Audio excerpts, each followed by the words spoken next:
माता पिता के सीने में 2 गोली उतार दूंगा, लेकिन भारत माता के इस खजाने से 1 रुपया मैं नहीं दूंगा।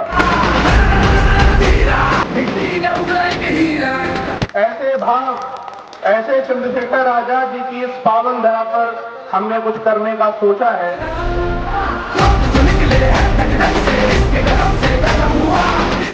वहां पर हम 10 computer, projector, audio visual system IIT Delhi और आईआईटी कानपुर के जो विशेषज्ञ हैं उनसे जोड़ करके एक विश्व स्तरीय एक्सीलेंस सेंटर हम बना करके देंगे।